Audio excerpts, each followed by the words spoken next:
All right, dashboards in the audit platform. So there is the activity summary, which gives us kind of a good overview as our first page on the dashboards. And again, we're taking just all of our shipping information, bringing it into one place, and then organizing it in ways that can help the team.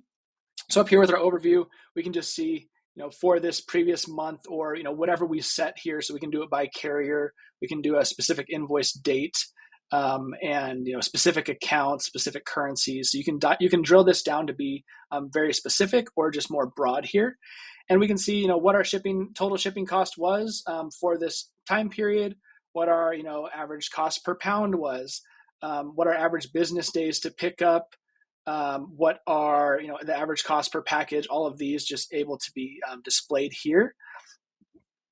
Down below here we have our average cost per package by carrier. So just broken down by FedEx, USPS, on-track individual carriers. Down below, some more good ones like our total spend by carrier. So I can see with all the carriers that I have in the system, where our volume is going, and then I can actually drill into the specific services as well. So these are all interactive. I can also export these if I wanted to have a good dashboard for a presentation slide or something like that. I can also export this information. Down below here, our services summary. This is a really cool one where it's essentially saying what our total volume is with each of these services, how much we're spending, what the unit cost is, average weight, the zones we're typically shipping to, what the carrier pickup to delivery average times are. So a lot of good information here, and this can also be downloaded as a CSV as well. I'm going to show you a few more tabs, but one of the other things I like to point out here is you can edit the layout. So everything on this page I can move around. I can delete things I don't care about. I can drag other dashboards on here as well. So I can really make this what I want it to be and have this be information that matters the most to me on this page. And in the other tabs as well. Another cool one, our recovery tab. So this is showing, based on what the audit platform is able to do as far as recouping from our carriers here. We can see what are the services are that we're typically finding recovery on, and then broken down by quarter. And then over here, the recovery by the audit type. So we can see, no proof of delivery. We can see the guaranteed service refund is a huge one for my demo data. Address correction, residential fees, things like that. And again, broken down by quarter as well.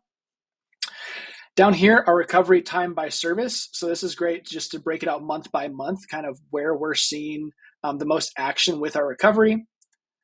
By credit type, so as you can see here, this is kind of the breakdown of, okay, yeah, we're seeing the guaranteed service refund continues to be a huge one for us. And then the next one down being address corrections. Down below, same thing, but broken out by region. And then down here, this is a really cool one because this is showing our refund versus our shipping spend, and then the delta between those as well. So we can kind of see where that volume is going and how that's looking over time. Lots more dashboards to show here, but the last one I like to point out is the heat maps. So this is a really fun one just because it's a great visualization of what's going on with our shipping, where our customers are located. So I can drill in here specifically and say, okay, it looks like California and New York are our biggest areas where our customers live, but we can also drill into within California. Looks like the LA area is where most of our spend is. So this is really great for, first off, just visualizing. Second off, if we're looking at possibly opening up a new warehouse somewhere, this gives us a good idea of where would be a good place for us to open a warehouse based on our volume. And then another reason would be if we're going back to our carriers to renegotiate our contracts for the next year, this gives us a good idea of where we're giving them the most volume, where it makes the most sense for us to renegotiate our rates. If we are spending a ton of money on a certain lane, we will be able to go back and say, hey, this is where we're spending the most money with you guys. We need to renegotiate our rates for this specific lane. So that's just a few of our dashboards here. As you can see, there's a ton of different tabs. You can also create custom tabs. And like I said, you can go in and adjust which dashboards are showing up on each tab here. But that is the gist of our dashboards in the audit platform.